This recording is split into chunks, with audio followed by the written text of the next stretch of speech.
이것을 영어로 본다면 Swarm of living creatures will live wherever the river flows. There will be large numbers of fish because this water flows there and makes the salt water fresh. So where the river flows, everything will live. 이것을 해석을 해서 본다면 다수의 많은 수의 살아있는 생물들이 살 것이다. 어디든지 강이 흐르는 어디든지 살 것이다. 그곳에는 있을 것이라는 겁니다. 물이 흐르는 그곳에는 상당히 많은 고기가 물고기가 머무시기 때문에 그 물이 흐르는 곳이기 때문에 그리고 만들어질 것이다라고 했는데 그러니까 바닷물 그러니까 새로운 바닷물이 만들어질 것이라는 것은 죽어있던 바다가 새롭게 살아날 것이다 이런 말씀이고요. 그 다음에 그래서 그 강물이 흐르는 곳마다 모든 것이 살 것이다 라는 말씀입니다. 오늘은 생명의 물이라는 제목으로 우리가 말씀을 나누고자 합니다.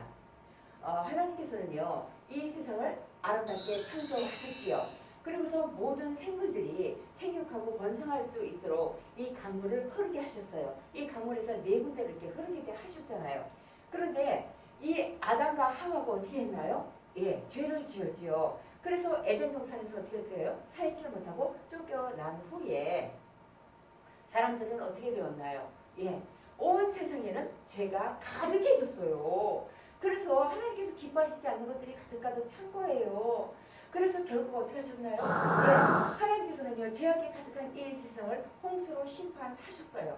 그렇지만 하나님께서는 여전히 사람들 그리고 이 세상을 사랑하셨어요. 하나님께서는 이스라엘 백성들을 선택하시고 복을 주셨어요. 그죠? 복을 주시면서 그 복을 주시겠다고 약속을 하신 거예요. 그렇지만 하나님과 하나님의 백성으로 살겠다고 약속을 했지만은 이 이스라엘 백성들은요 하나님과의 약속을 지켰을까요? 지키지 않았고 온 세상에 죄가 가득해졌어요. 그러니까 결국요 이 이스라엘 백성들은요 하나님의 심판을 받아서 아스루와 바벨론으로 끌려가고 말았어요. 여기는 바벨론이에요. 이스라엘 백성들은요 이 바벨론에 끌려왔잖아요. 끌려와서 너무너무 힘이 들어. 너무너무 힘이 드니까 하나님께 울면서 기도하고 있었어요. 그런데 그때 하나님께서 에스겔 선지자거든요. 에스겔 선지자에게 환상을 보여주셨어요. 환상이라는 것은 뭐냐면요. 실제로는 존재하지 않아. 그저 있지 않아. 그저 우리 이 현실에서는. 그런데 그것이 마치 있는 것처럼 눈앞에 보이는 걸 환상이라고 그래요. 이 에스겔에게 환상을 보여주셨는데 에스겔이 딱 보니까 에스겔 자신이 천사와 함께 가고 있는 거예요. 그런데 그 천사가 어디로 이끌고 가느냐 하면 성전, 하나님의 성전까지 이끌고 갔어요. 그랬는데 성전 문에서 어떻게 해요? 예, 물 밑에서 물이 흘러나오고 있는 거예요.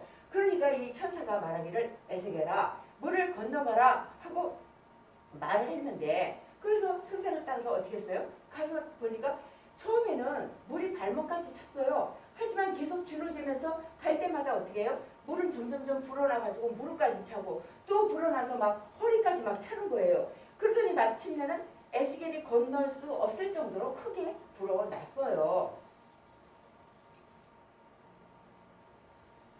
그리고 그 천사는요 에스겔을 어디로 데리고 왔냐면 강가로 데리고 왔는데 강가에는 이미 많은 나무가 있었어요. 물이 흘러서 내려가지고. 그런데 이 천사가 말하기를 이 강 좌우에는 나무들이 무성하게 자라게 되고 이 나무들에는 달마다 맛있는 한 달 두 달 하는데 이 달마다 있죠.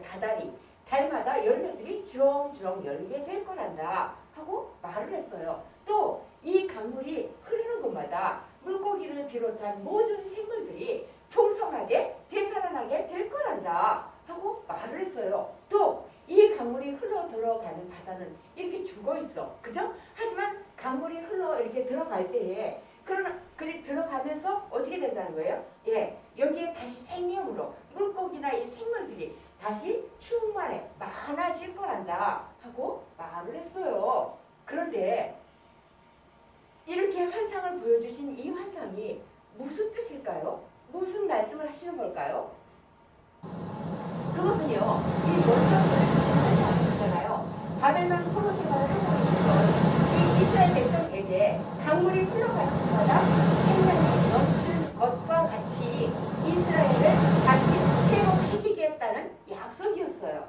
결국 하나님의 약속대로 포로 생활을 하던 이스라엘 백성들을 예루살렘으로 돌아갈 수 있게 하여 주시고 거기서 다시 예배도 드릴 수 있게 회복시켜 주셨어요. 두 번째의 의미는요.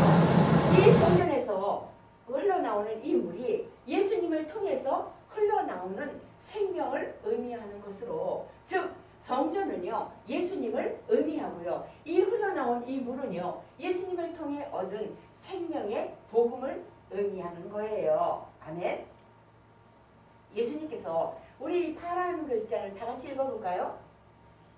누구든지 목마르거든 내게로 와서 마시라. 나를 믿는 자는 성경에 이른과 같이 그 배에서 생수의 강이 흘러나오리라 하고 말씀하신 것처럼 우리는 있잖아요. 이 생명의 물을 마시기 위해서 우리는 믿음으로 예수님께, 하나님께 나아가야 해요. 이 생수의 강은요 우리와 함께 하시는 성령님을 뜻하기도 하는 겁니다. 아멘. 마지막으로 이 찬양은 모든 마물이 온전하게 회복되는 하나님 나라의 모습을 보여주고 있어요. 같이 읽을까요? 또 그가 수정같이 맑은 생명수의 강을 내게 보이니 하나님과 및 어린 양의 보좌로부터 나와서 길 가운데로 흐르더라. 강 좌우에 생명나무가 있어 12가지 열매를 맺되 달마다 그 열매를 맺고 그 나무 잎사귀들은 만국을 치료하기 위하여 있더라. 요한계시록 22장 1절에서 2절 말씀. 아멘. 에스겔이 본 이 환상이 있잖아요. 이 환상은 성전에서부터 이 흘러나오던 이 물이 있잖아요. 이것은 무슨 말이냐면 하나님의 보좌로부터 흘러나오는 강이었다는 거예요. 아멘. 이 신기한 강물은요 매달 그 열리는 그 과일나무를 자라게 하고요. 그죠? 그 강물이 흐르는 곳마다 그 생명을 풍성하게 해주는 것이에요. 그러니까 즉 무슨 말씀이냐면 에덴 동산에서 아담과 하와의 범죄로 인해서 잃어버렸던 생명의 강물이 하나님 나라에서 다시 회복된다는 거예요. 아멘. 에덴 동산을 풍성하게 했던 이 생명의 강물은요 아담과 하와의 범죄로 인해서 끊어져 버렸어. 그렇죠? 그렇지만 예수님을 통해서 생명의 강물이 다시 흐르게 됐어요. 우리는요 예수님이 우리의 죄를 대신해서 십자가에서 죽으시고 다시 살아나신 것을 믿을 때에 영원한 생명을 얻게 돼요. 아멘. 또한 이 생명의 물을 통해서 만물이, 온 세상이 온전히 회복될 거라는 말씀입니다. 아멘. 예수님을 믿는 사람은요 누구에게나 누구든지 이 생명의 물을 주신다는, 구원해 주신다는 하나님의 약속을 믿으면서 예수님께 나아갈 수 있기를 축복합니다. 아멘. 기도드립니다. 나에게 생명의 물을 주신 하나님, 나를 구원해 주신 하나님 감사합니다. 내가 하나님께서 주시는 새 생명으로 충만하게 하시고 더 나아가 내 주변에 있는 영혼들에게도 생명이신 예수님을 전할 수 있도록 도와주세요. 예수님의 이름으로 기도드립니다. 아멘.